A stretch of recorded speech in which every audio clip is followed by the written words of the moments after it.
pour entamer cette édition sur la folle semaine des banques centrales avec Gilles Mouek, avec nous en visioconférence, chef économiste du groupe AXA. Bonjour et bienvenue Gilles. La méthode est intéressante quand même, je trouve, et mérite qu'on s'y arrête un instant. Visiblement, il fallait surprendre.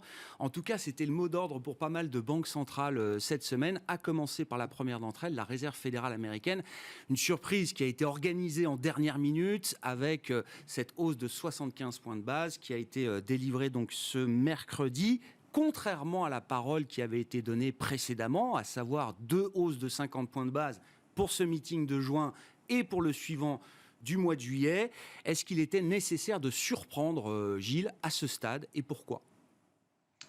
Moi, je ne pensais pas que la Fed ferait ce mouvement de 75 points de base en dépit du pricing de marché, précisément parce que je pense qu'il y a toujours un coût de crédibilité, un coût à long terme à ne pas faire ce que l'on dit que l'on va faire, surtout aussi peu de temps après l'expression d'une forward guidance. Ce que j'ai aussi appris dans mes années de banquier central, qui remonte maintenant à longtemps, c'est qu'il est toujours très dangereux de réagir, possiblement de surréagir à une donnée. Et on peut raisonnablement expliquer le choix de 75 points de base comme une réaction à l'inflation, à la surprise inflationniste du mois de mai. Donc voilà, je suis un peu circonspect devant ces choix de la Fed. Maintenant, si on essaie d'aller un peu plus loin, j'ai l'impression que le calcul de la Fed, c'est de se dire soit on maintient la trajectoire qui avait été décidée au risque en fait de devoir finalement amener les taux directeurs à un niveau encore supérieur à ce que l'on aurait eu si on avait tapé plus fort, plus vite. Donc l'idée, c'est d'infliger un niveau de douleur quand même assez significatif maintenant, dans les mois qui viennent, d'arriver à un niveau restrictif de la politique monétaire avant la fin de l'année, pour peut-être pouvoir être un peu plus expansionniste après. D'ailleurs, un des points que je trouve intéressant dans les prévisions qui ont été fournies par la Fed, c'est qu'ils ont une prévision de baisse des taux en 2024. Donc voilà, j'imagine que l'arbitrage s'est fait entre continuer avec la parole donnée, ou taper plus vite, plus fort, avec peut-être du coup la possibilité d'être au total moins restrictif. Mais c'est quand même un pari assez difficile.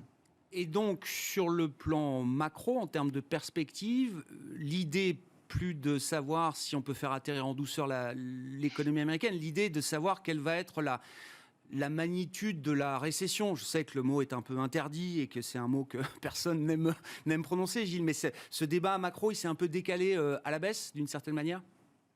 Oui, c'est-à-dire qu'on a eu des bougés successifs de la part de la Fed, de la part de Powell en particulier, qui nous disait il y a encore peu de temps, il y a peut-être 6-8 semaines, ce que nous voulons faire, c'est ramener les taux directeurs vers un niveau neutre. Bon, un niveau neutre, c'est un niveau qui n'est pas cohérent avec une récession. Maintenant, ils nous disent, nous voulons amener les taux dans un niveau restrictif d'ici la fin de l'année, 3,4%, ce qui est presque 100 points de base au-dessus du niveau neutre. La conclusion naturelle que l'on doit tirer de ce genre de message, c'est que le risque de ralentissement et peut-être de récession est quand même significatif. Donc de deux choses l'une, soit la Fed fait ce qu'elle dit qu'elle fera maintenant, c'est-à-dire va effectivement jusqu'à 3,4% d'ici à la fin de l'année, et à ce moment-là, ça me paraît difficile d'éviter effectivement une situation de récession, soit la Fed arrive à s'arrêter un peu plus tôt, c'est-à-dire qu'elle parle d'une manière implicitement, excessivement hawkish aujourd'hui pour arrêter les anticipations d'inflation, pour casser la mécanique inflationniste aujourd'hui. Elle n'a donc pas besoin d'aller aussi loin que prévu, et là, on peut éviter la récession. Mais un Fed Funds à 3,4% à la fin de l'année, sans récession, c'est quand même compliqué. Bon, si je reviens à ma question de méthode, du coup, est-ce qu'il faut faire 50 ou 75 points de base en juillet pour la Fed, Gilles ? Maintenant que le bouchon, voilà, maintenant que le bouchon est sorti, voilà, qu'importe le flacon, allons-y. C'est-à-dire que si maintenant la logique c'est de dire mieux vaut un seuil de douleur élevé aujourd'hui, dans l'espoir que ce soit plus court, eh bien allons-y. D'ailleurs, si ça n'est pas 75 points de base en juillet, là, on va avoir du mal à comprendre. C'est-à-dire que là, les changements de quart, pour parler ski, même si la température ne s'y prête pas beaucoup, les changements de quart sont un peu rapides. Bon, du côté de la BCE, On avait tout pour être assez dubitatif quand même sur la communication de la Banque Centrale Européenne, qui a été obligée d'organiser quand même un meeting d'urgence moins d'une semaine après le meeting régulier du Conseil des gouverneurs. C'était la semaine dernière. Le meeting d'urgence s'est tenu ce mercredi. Donc mercredi matin, on était tous un peu aux aguets. Du point de vue des objectifs recherchés par la BCE, c'est-à-dire adresser la question de la fragmentation en zone euro, la semaine se termine plutôt positivement, Gilles. Ouais, mais elle se termine positivement, à mon sens, parce que Ignazio Visco, le patron de la Banque centrale italienne, dans une interview à Reuters de mémoire, a dit un seuil de 200 points de base pose un énorme problème de transmission de politique monétaire. 200 points de base sur le taux italien pose un énorme problème de transmission de politique monétaire à la BCE. Ce que tout le monde a interprété comme donc le seuil que la BCE a cherché à défendre avec son arme anti-fragmentation, c'est 200 points de base. Et du coup, je comprends que le marché soit en train de se repositionner. Là, à la limite où on parle, on est probablement à 190, 195 BP. Mais un peu brutalement, ce qui m'intéresse moi, c'est pas ce que pense Ignacio Visco, c'est ce que pense, par exemple, Isabelle Schnabel. C'est ce que pense, par exemple, Monsieur Nagel. C'est-à-dire que le représentant de la Banque centrale italienne nous dise 200 BP, c'est beaucoup, je le comprends. Est-ce que c'est effectivement la fonction de réaction de la BCE dans son ensemble? Ça, j'en suis un peu moins certain. Et en poussant les choses un peu plus loin et pour rentrer dans les détails techniques, si effectivement c'est 200 BP, le seuil qui déclenche l'intervention de la BCE. Là, on rentre dans ce qu'on appelle du yield curve control, du contrôle de la courbe des taux. Quand on fait du contrôle de la courbe des taux, par définition, on ne peut pas avoir de limite d'engagement. Si vous dites « je défendrai 200 BP au-dessus du Bund », le message que vous envoyez, c'est « je dépenserai ce qu'il faudra pour tenir cette limite ». Or, la BCE, comme on le sait tous, a des limites juridiques, des limites politiques, qui normalement sont contradictoires avec une approche infinie. Donc attention à tout ça. Et puis dernier élément, c'est vrai que le spread est mieux sous contrôle depuis maintenant 48 heures, mais le niveau absolu des taux d'intérêt que paye aujourd'hui l'Italie sont des taux élevés compte tenu de la croissance du PIB nominal. Et ça, c'est quelque chose qu'il faut aussi garder en mémoire. Il n'y a pas que le spread qui compte, notamment quand on parle de soutenabilité des trajectoires de finances publiques.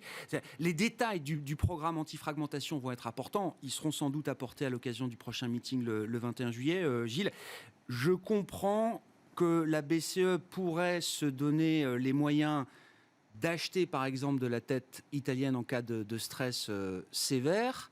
Et pour financer les achats de dette italienne, elle pourrait vendre de la dette allemande qu'elle a dans son bilan. Est-ce que c'est la philosophie du programme tel qu'on la comprend aujourd'hui?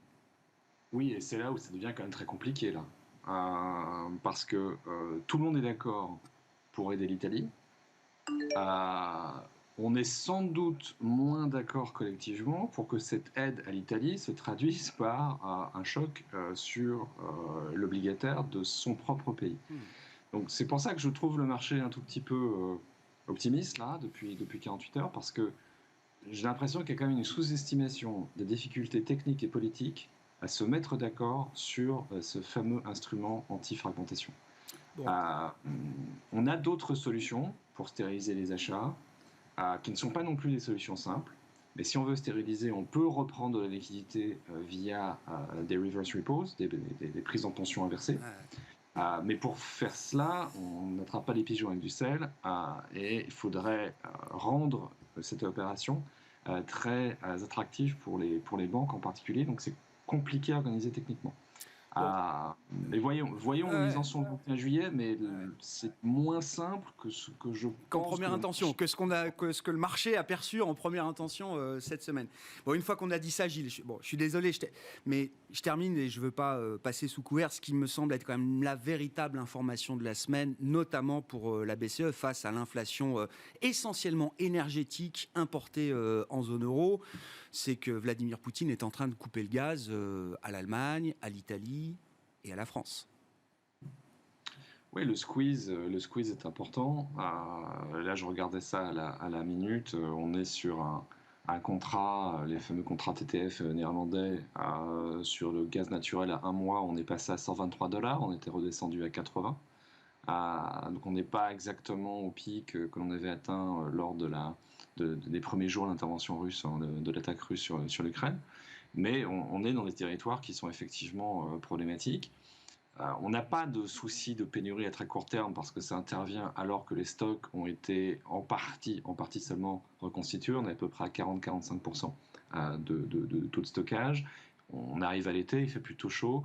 On ne va pas avoir besoin de tirer sur beaucoup de gaz dans les mois qui viennent. Mais la question qui va se poser, bien évidemment, c'est comment on tient l'hiver. Et puis le dernier élément de l'équation, qui pour moi va être vraiment le débat de la seconde partie de 2022, c'est peut-on raisonnablement continuer le traitement fiscal du choc énergétique avec ce que les banques centrales sont en train de faire. Parce que, par exemple, l'Italie dépense aujourd'hui à peu près 8 milliards d'euros par mois pour essayer d'accompagner le choc sur le revenu des ménages italiens. Avec des conditions de refinancement qui se dégradent, est-ce qu'il est possible de maintenir un tel effort budgétaire? Moi, j'en suis pas certain du tout. Sauf à ce qu'on le fasse d'une manière mutualisée en Europe, mais ça suppose un degré d'affectio societatis entre les différents États membres que pour l'instant on n'a pas. Confère la dernière intervention de Daniel Lindner, de Christian Lindner, pardon, le ministre des Finances allemand, qui n'a pas l'air pour l'instant très ouvert sur ce type de solution. Merci beaucoup Gilles, merci pour votre éclairage de la semaine sur notamment les enjeux en matière de politique monétaire. C'était une semaine intense en matière de banque centrale. Gilles Mouek, chef économiste du groupe AXA, qui était avec nous en visioconférence.